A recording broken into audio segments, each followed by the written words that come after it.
Prepárate para escuchar un podcast de historias narrado por Nelson Reu y Tere Reu. Esto es ¿Qué tal, Tere? En las historias medievales, como ya hemos visto, están llenas de personajes, de lugares sagrados o de lugares importantes, de reliquias como el Grial y de personajes que son además caballeros o son reyes o son una mezcla de todo esto, caballeros que luchan. Y uno de los personajes más importantes de esta historia es Arturo, el rey Arturo, que todos hemos conocido como aquel caballero o aquel rey que tenía una mesa redonda y que estaba siempre acompañado por un mago llamado Merlín. ¿Qué tal, Tere? Interesante, como siempre. Bueno, ya hemos comenzado a narrar la historia de orígenes de Arturo. Ya vimos que él era sucesor al trono. Además lo hicimos recordando un poco la película que todos, o creo yo que mucha gente vio en la infancia, que es aquella película de Disney, de la espada en la piedra. Pero que en la película no te explicaban mucho, que yo creo que me he dado cuenta un poco por qué no lo hacen. Pero Arturo era sucesor al trono de Inglaterra por ser el hijo del rey de Uther Pendragon, aunque no lo sabía. Solamente lo sabía Merlín, y la manera como se produjo y la manera en la que se consiguió que él realmente llegara al trono fue a través de aquella espada que se encontraba en la piedra, que tenía una inscripción que decía que el que fuera capaz de sacar la espada de esa piedra sería el rey de Inglaterra. Exactamente, correctamente, porque como no se sabía que Arturo era hijo de Uther Pendragon, entonces de esta manera era una forma de legitimizar que era el heredero al trono, que era quien debía ser el rey de Britania. Pero en ese momento no se estaban todos muy de acuerdo con que él fuera el legítimo rey. Hay versiones que dicen que había gente que decía que no podía ser el rey porque si era hijo de Uther había sido un hijo bastardo, un hijo ilegítimo. Además había ciertos intereses particulares. Habían personas que cuando vieron que el trono quedó sin rey, cuando finalmente muere Uther Pendragon, que ellos estaban, cada quien empezó a ver cómo él podía ser el sucesor, cuál era el linaje o la manera, un poco como Juego de Tronos. Hubo mucha gente que empezó a justificar la manera en la que él debería ser el sucesor al trono. Sin embargo, Arturo, cuando llega por fin al trono, se gana el corazón de la gente, y pues ya todos sabemos las hazañas que logró, las batallas que libró, todas las historias. Otra característica de estas leyendas medievales es que también está mucho la magia. Entonces se habla no solo era el mago Merlín, sino que existían otros magos, hechiceros, hadas, existían dragones, existían criaturas mágicas que incluso Arturo y su caballería no luchaban contra otros reinos, sino que luchaban contra criaturas mágicas que ponían en amenaza a la población. Entonces ellos eran unas especies de héroes que salvaban a su gente. Y tal vez los escritores y los poetas los ponían un poco así, como dar esta figura del héroe que se ve incluso en los héroes más recientes de nuestros tiempos, que son los héroes de los cómics, que están muy populares en el cine y que también es un poco el reflejo de eso. Por ejemplo, como la mayoría se da en Estados Unidos, muchos de estos héroes se dan en un contexto de guerra y en los que o la gente se siente amenazada por el terrorismo, y entonces surgen algunos héroes como el Capitán América, que va a luchar en tiempos de la Alemania nazi, o este tipo de héroes que representan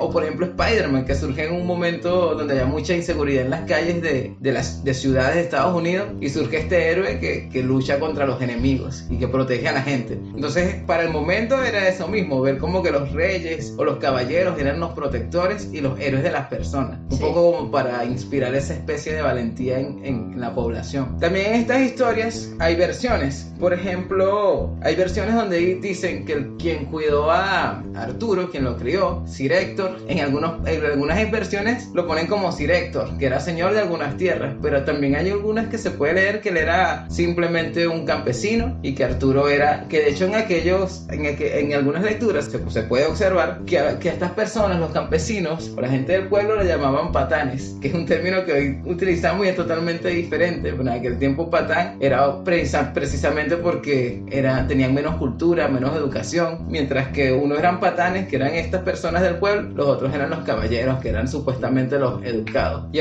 ahora tenemos esos mismos términos, pero le damos otras connotaciones, porque un caballero y un patán, un hombre puede ser caballeroso o puede ser un patán, y tiene otro significado, pero viene de allí también, de esa historia. Interesante.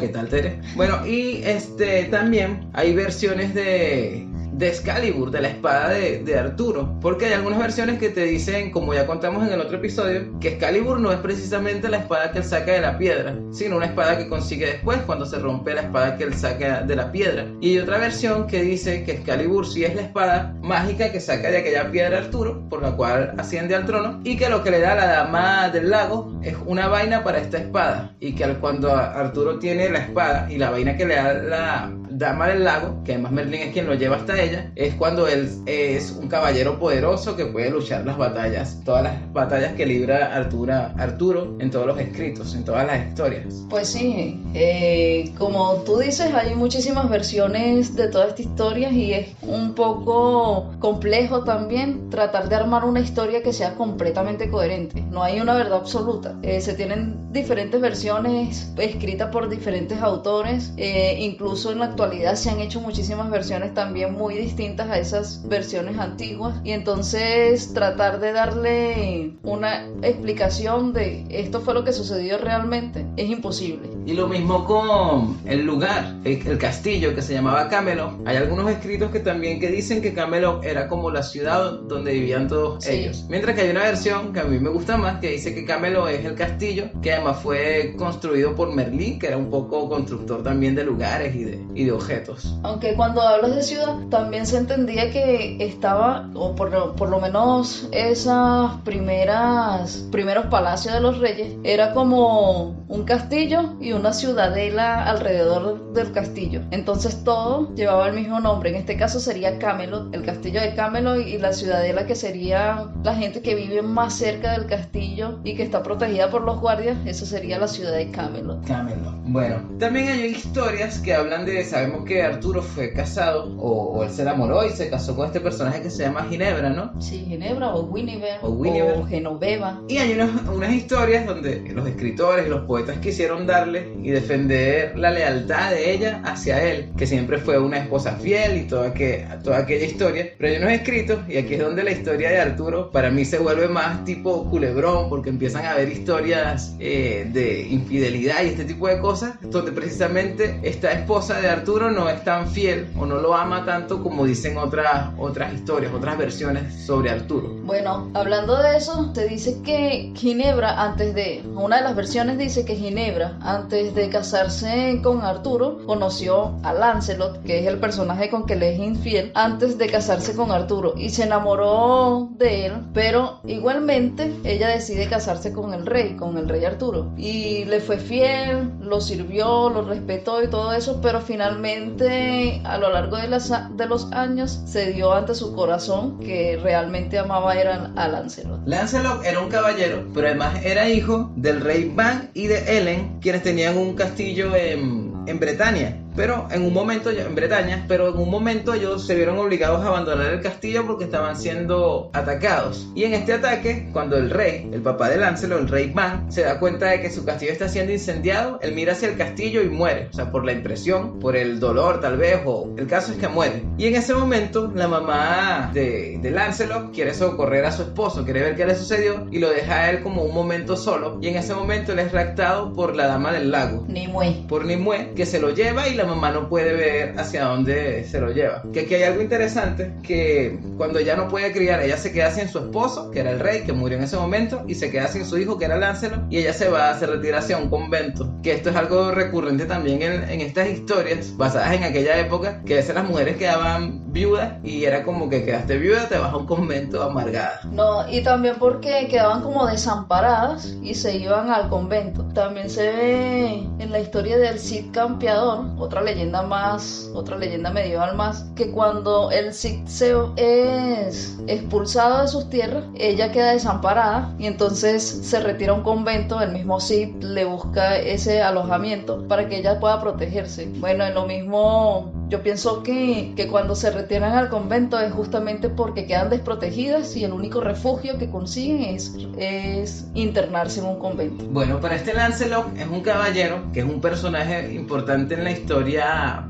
artúrica, en las leyendas artúricas, y es un personaje al cual le atribuyen muchísimos atributos, valga la redundancia, porque él poseía, su imagen era como de belleza, prácticamente le dan características que parece incluso superior a Arturo. Hay incluso partes que se puede leer donde se ve como que él superaría en batalla, sería capaz de derrotar en una batalla a Arturo, que no lo hizo nunca, a pesar de que en algún momento, debido a ese triángulo amoroso entre la esposa de Arturo, Ginebra, Arturo y Lancelot, Arturo llegó en algún momento a retarlo a duelo y él nunca aceptó porque no quería hacerle daño a Arturo. Pero Lancelot era un caballero que además siempre ganaba todas las competiciones, todos los torneos que organizaba el mismo Arturo, donde siempre debía haber un campeón y él siempre resultaba ganador. Se dice que Lancelot y Ginebra él estaba enamorado de ella y ella le correspondía también al ver tanto amor que él le profesaba. Y todo el mundo como que se daba cuenta, menos Arturo. Pero llegó un momento en que Arturo también se da cuenta de lo que estaba ocurriendo y en este momento ambos como que son expulsados. Sin embargo, llega una parte de la historia donde, como hay varias versiones, incluso había poetas que, tratando de rescatar esta Ginebra que era fiel, hablaban de que existían dos Ginebra, como una buena y una mala. O sea, ocurre ahí algo bastante extraño en las escrituras, pero para mí es algo como esto, como intentar rescatar esa idea de la esposa que siempre fue fiel a Arturo. Bueno, hablando de esta dualidad de Ginebra, al principio Ginebra o el personaje de Ginebra era como un personaje más duro y después lo fueron suavizando, diciendo que, hablando de la fidelidad y el amor, la devoción de Ginebra por el rey Arturo. Pero lo curioso de estos personajes femeninos por ejemplo, por lo menos en el ciclo artúrico, es que todas terminan haciendo algo malo. En el caso de Ginebra o Guinevere, le fue infiel al rey Arturo con Lancelot. En el caso de Morgana, ella traicionó, ella fue la que creó o la que por venganza reveló el rumor de que Ginebra le era infiel a Arturo con Lancelot. En el caso de Nimue, fue Nimue quien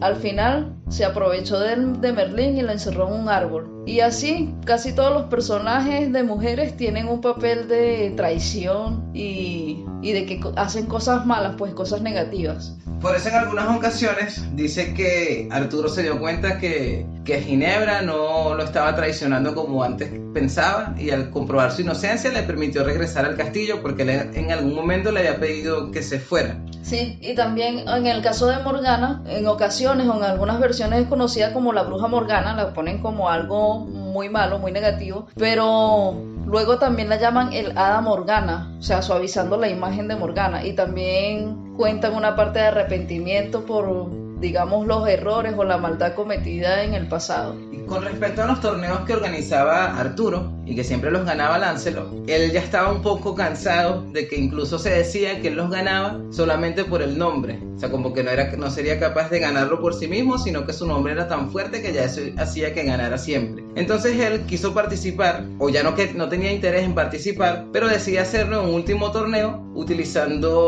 haciéndolo de modo incógnito, que nadie supiera que era él, y utilizó los colores que le permitió utilizar otra persona que se llamaba Elaine. Y utilizando, hasta aquel momento Lancelot no había llevado otras prendas que las que la reina Genoveva, o sea Ginebra, le había entregado, pero en aquella ocasión, pensando que podía ayudarle a ocultar su identidad, aceptó la cinta carmesí bordada de perlas que Elaine le ofrecía. O sea, él utilizó los colores que ella le ofrecía, las prendas que ella le ofrecía, para participar en esa batalla, en ese torneo, y aún sin que nadie supiera que él era Lancelot, el que estaba enfrentándose a todos los demás en el torneo, igual ganó todas las batallas, igual ganó el torneo, pero en la última batalla él fue herido, y la herida fue de gravedad, y quien lo curó fue Elaine. Elaine se había enamorado de Lancelot, y ella fue, cuando supo que estaba herido, fue quien lo atendió y lo curó, pero él siempre le hizo saber que él amaba a otra persona, y cuando ya estuvo sano, él se retiró. Y en esta parte la historia es súper dramática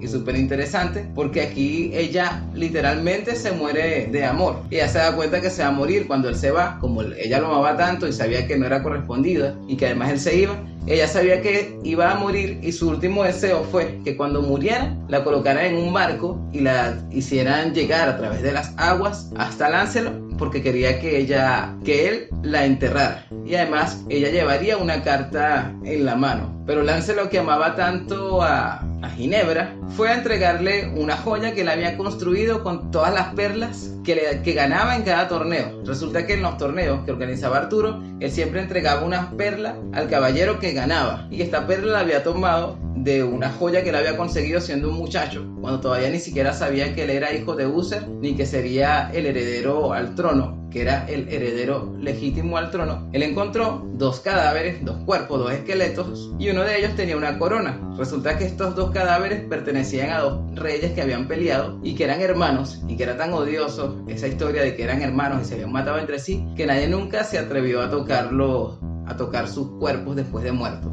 Pero Arturo tomó la corona y con cada perla de la corona, o tomó cada perla de esa corona para dársela en cada torneo al que ganaba. Como siempre la ganó Lancelot, él fabricó una joya con estas perlas y se la entregó a Ginebra. Pero Ginebra, celosa, ya que se había enterado de que él había participado en el último torneo con las prendas de otra mujer, que además estaba enamorada de él, tomó estas perlas y las tiró por la ventana. Y cuando él se asoma por la ventana, al ver caer esa joya que le entregaba a Ginebra, sin entender muy bien por qué ella lo hacía, porque estaba tan molesta con él, se da cuenta que viene esa barca que trae precisamente el cadáver de Elaine, que había muerto de amor por Lancelot. Y tal como ella pidió, fue enterrada por él, que además él se sintió luego, dicen la historia, que él se sintió luego muy culpable por esta muerte de esta dama. Sí, interesante. Que una de las características también del romanticismo de caballería es que las personas se conocían y se enamoraban perdidamente de inmediato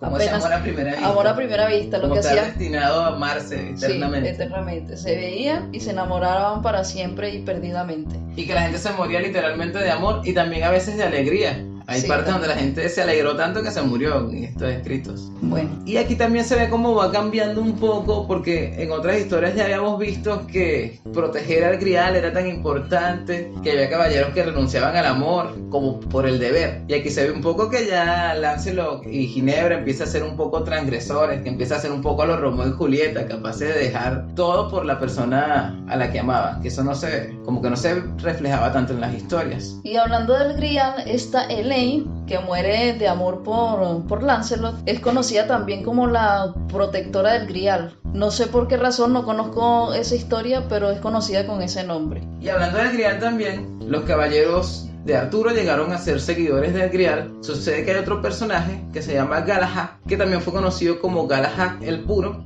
que tiene una historia un poco parecida a la de Arturo. Y este Galahad, de hecho, es hijo de Lancelot, porque... Bueno, hay historias que dicen que es el hijo de Lancelot, otras historias que dicen que su origen ni siquiera era humano. Bueno, pero en una de las versiones donde dice que es hijo de Lancelot con, no sé si con esta Elian o con otra Elian, porque hubo 2 Elian que se enamoraron de él, y bajo hechizo, Lancelot sí llegó a estar con ella, porque solo bajo hechizo, porque Lancelot siempre fue fiel a lo que sentía por Ginebra, que no hubiese sido capaz de otra manera, sino a través de un hechizo de haber estado con otra mujer. Pero dicen que en esa unión, en ese encuentro, tuvo ese hijo que se llamaba Galahad. Es lo que cuenta una de las versiones. Además, este Galahad, en su historia, lo que se le atribuye es que fue capaz de tomar un arma que estaba en una piedra, parecida a la historia de la espada en la piedra con Arturo, y además fue capaz de sentarse en la silla peligrosa. Decía que él confiaba tanto en su pureza que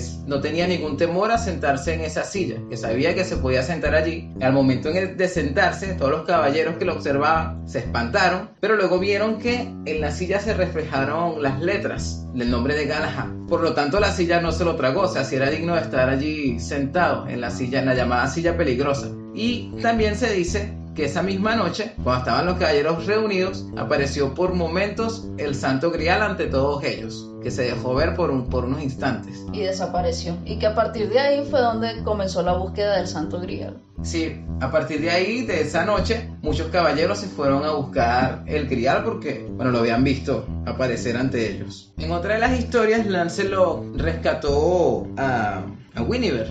a Ginebra, que en algunos casos se encontraba como secuestrado o en peligro, y él fue a rescatarla, pero salió herido. Entonces, además, por la manera en que fue a rescatarla, ella como que no lo trató muy bien y él se fue porque hizo cosas que se suponía que no eran de caballero.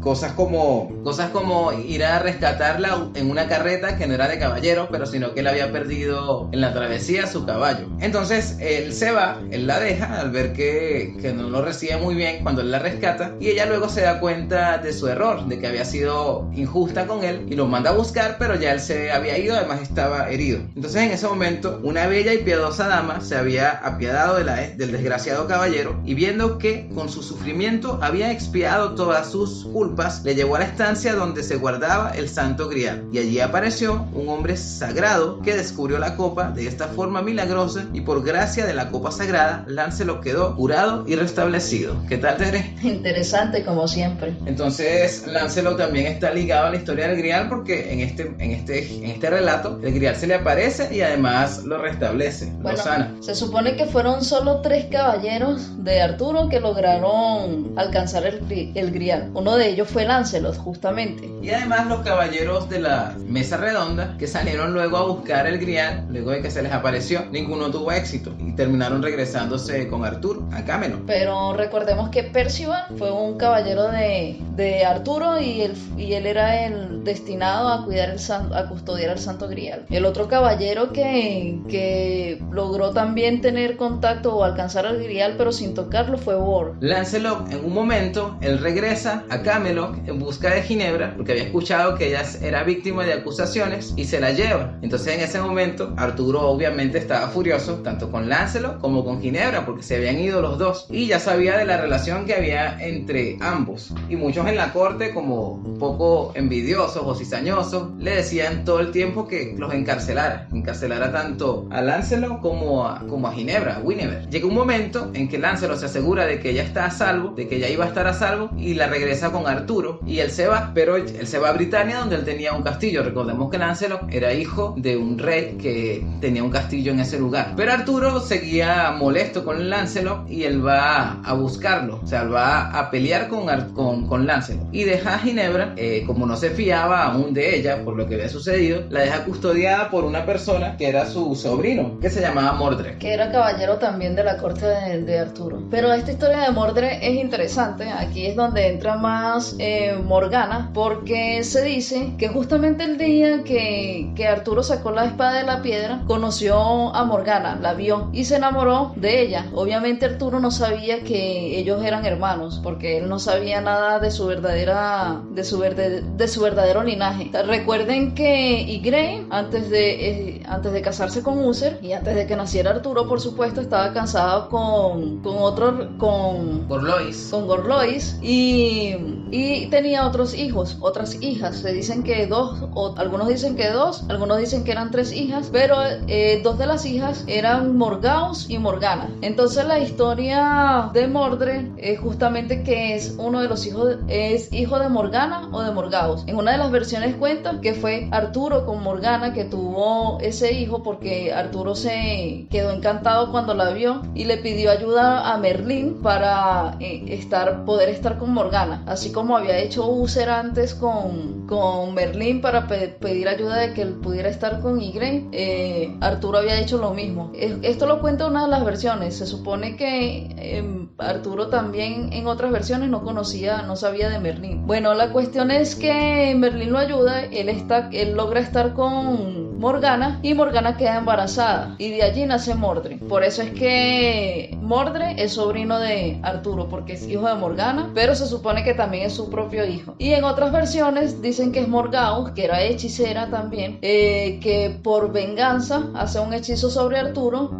para que Arturo esté con ella una noche, y de ese encuentro nace Mordred. El caso es que en ambas versiones, cuando Arturo se entera de que ese hijo que va a nacer es que él era hermano de ellas, de cualquiera de ellas dos, entonces pide el 1 de mayo que persigan a todos los niños nacidos por esa fecha y lo maten.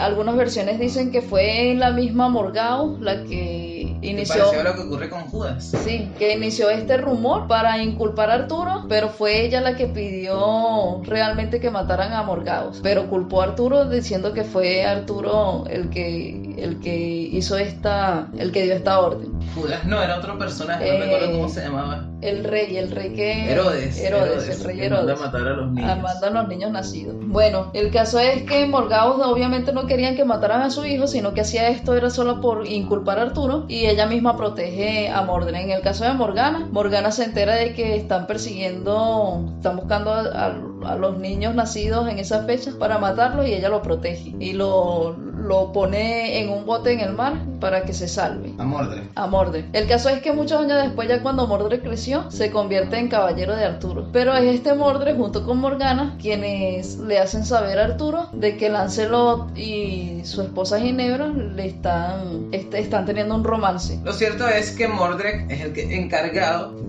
de custodiar a Ginebra cuando Arturo va a pelear contra Lancelot, ya que estaba celoso porque él se la había llevado y ya sabía la historia de amor entre ellos. Pero Mordred, cuando Arturo se fue, se autoproclama rey, quiere quitarle el trono a Arturo, y como no había nadie allí en ese momento, luego que Arturo había partido, que tuviera más voz que él, nadie podía contradecirlo. Además intenta hacer que Ginebra se case con él, pero ella lo rechaza en un primer momento. Luego ella hace como que lo va a aceptar, pero era todo falso, era para luego ella decirle que necesitaba comprar el vestido para la boda en otro lugar y dejarlo, irse supuestamente a esto, a hacer los preparativos para la boda, y en ese momento ya se refugia en un castillo y desde allí le avisa a Arturo lo que estaba pasando. Arturo en ese momento deja su pelea con Lancelot y se regresa para pelear por el trono con Mordred, pero ya Mordred tenía como sus caballeros, así que ocurrió una guerra entre ambos, entre Mordred y los caballeros que lo acompañaban y Arturo. Luego de varias discusiones, ellos deciden arreglar todo, llegar a una solución, a un acuerdo de paz, y plantean los términos donde se tienen que encontrar todos los caballeros y ninguno debía llevar armas. Pero ocurre aquí algo curioso con una culebra que se aparece, y uno de los caballeros de Arturo desenvaina su espada, pero no lo hace para pelear contra los otros caballeros, sino lo hace para matar a esta serpiente, esta culebra que acaba de aparecer. Sin embargo, este gesto es tomado como un gesto de guerra, y ahí comienza la batalla campal entre todos ellos y terminan matándose casi todos. Sí, casi todos los caballeros mueren en esa batalla que es conocida como la batalla de Camlan. Pero un dato curioso es esto de la culebra, ¿no? Porque lo vemos en muchas historias, la culebra... Sí, la culebra como cizañosa. Sí, la culebra cizañosa, donde primero lo vemos es en Adán y Eva, que es justamente la serpiente la que induce a Eva a probar de la manzana. El pecado. Luego aparece, incluso en Harry Potter, vemos este personaje Voldemort, siempre andaba con una serpiente, que al final era uno de estos, no recuerdo cómo se llamaban estas que había que matar. Las reliquias, los oráculos. Bueno, por ahí va. Y que la culebra hablaba un idioma, se llamaba Parse, y que lo hablaban tanto Voldemort como Harry Potter, pero la culebra era como malvada también. O incluso en los cuentos de la selva, los Horrocrux. En el cuento de la selva también sucede con la serpiente, que trata de que el niño haga cosas que no debe hacer. La serpiente anda siempre de cizañosa diciéndole cosas al niño. Así que por algún motivo que desconocemos hasta ahora, o no recordamos, porque no sé, como que yo he leído algo sobre eso, pero no recuerdo en este momento, las culebras tienen algo particular en las historias, que aparecen allí como un personaje clave pero malvado. Igual que la manzana también es un símbolo de muchísimas historias, que incluso hasta Newton, ¿no? Que está la anécdota, la anécdota de la manzana con Newton, que tampoco se sabe si es cierto o no, pero todo el mundo la conoce. Hay gente que conoce más esta anécdota que las leyes de Newton, de la mecánica de Newton. Bueno, pero volviendo al tema del ciclo artúrico y de esto que estamos contando sobre Mordred, Arturo, Lancelot, Ginebra, también cuando nace Mordred, Merlín le advierte a Arturo que Mordred iba a ser justamente su perdición. Entonces también se dice que la razón por la que Arturo mandó a matar a esos niños el 1 de mayo era por la predicción de Merlín. Recuerden que Merlín podía ver el futuro. O sea que el paralelismo con la historia bíblica de Herodes es bastante fuerte. Sí, a Herodes también le decían que que nacería un rey, que él tenía miedo de perder el trono por eso y manda a matar niños. Es evidente el paralelismo. En fin, Arturo se muere en esta batalla contra Mordred, donde mueren casi todos. Pues lo que se dice es que Arturo logra herir de muerte a Mordred, pero antes de que Mordred muera, él también logra alcanzar con su espada a Arturo y lo hiere. Y hay dos versiones del final de Arturo. Una de ellas es que Arturo muere y la otra es que Morgana, arrepentida por haber causado la muerte de Arturo y por toda el mal que había hecho durante su estancia o con la relación entre Arturo y Ginebra, se arrepiente y decide recoger el cuerpo de Arturo y llevárselo a Avalon. Cuando Arturo escuchó estas palabras, dio un suspiro de alegría. Después de decirle a su fiel caballero que Merlín había declarado que él no moriría, o sea, Merlín declaró que Arturo no moriría, le ordenó tenderle una barcaza toda cubierta de negro que encontraría flotando al cuidado de Morgana, la reina de Noghalis y la reina de Westerland, o sea, estas tres personas. Sollozando de dolor al pensar que debía despedirse de su rey, el caballero se apresuró a obedecerle. Un caballero que había encontrado a Arturo, que lo había socorrido en estos momentos donde se pensaba que Arturo estuvo a punto de morirse. Descubrió la barcaza fácilmente y allí tendió al monarca al cuidado de las tres reinas. Después, viendo a su amado monarca a punto de partir, pidió permiso para acompañarlo. Arturo no podía permitir esto, ya que había sido escrito que debía ir solo a la isla de Avalon, donde esperaba ser sanado de su grave herida para así regresar algún día con su pueblo afligido. Bueno, y de esto también tenemos algo interesante que contar. Se supone que Arturo estaba luchando o luchó hasta el final de sus días utilizando la espada de Excalibur. Una de las cosas que Arturo hace antes de marcharse es pedirle a ese caballero que devuelva Excalibur al lago. Y esto sucede. El caballero lanza la espada al lago y sale la mano de Nimue otra vez y sostiene la espada, o sea, agarra la espada y se hunde otra vez en el lago. Es decir, que la espada queda de nuevo en su lugar, custodiada por la dama del lago, es decir, custodiada por Nimue, y queda protegida, y que esa espada volverá a salir a la tierra cuando sea necesitada. Igual que en el caso de Arturo, que Arturo volverá entre los hombres cuando se necesite de su ayuda. Y se dice que hay una creencia entre los británicos que esperan todavía el regreso de Arturo sobre el mar, que la creencia estaba tan arraigada en Inglaterra que el rey Felipe de España, al casarse con María, fue obligado a hacer un juramento solemne donde se comprometía a renunciar a la corona en el caso de que Arturo regresara a reclamarla. ¿Qué tal, Ter? Interesante, como siempre. Bueno, ya esto de Arturo lo habíamos dicho varias veces, pero aquí ya la tenemos más específicamente como de qué se trata, o sea, cuál es la creencia de los británicos con respecto a esto de que Arturo va a regresar. Y bueno, también la espada, si se necesita, va a ser entregada a la tierra de nuevo, y mientras tanto sigue custodiada por Nimue. Pero hablando de Avalon, este lugar a donde se retira Arturo, allí se dice también que Morgana finalmente cura a Arturo de sus heridas, pero que él permanece allí dormido. Y otras versiones cuentan que él sí llegó muerto a Avalon, y en Avalon fue que le dieron sepultura. Bueno, en estas historias podemos ver que son fantásticas, que son increíbles y que por eso son legendarias y que hasta nuestros tiempos permanecen en el conocimiento de todo el mundo, del rey Arturo, de Merlín, el mago poderoso. Pero también vemos que tiene cuestiones que para nuestros tiempos no se adaptan. Uther Pendragon, el rey y padre de Arturo, un personaje que se podría ver como un cruel y malvado. Además fue el que asesinó al padre de Morgana, que era el Gorlois, y lo asesinó simplemente porque quería quedarse con su esposa, sí, con la esposa de Gorlois, y madre bueno, de Arturo. Y también vemos esta situación donde Morgana hace cosas muy malas, pero resulta que es un hada también que se encarga de proteger a Avalon. Es la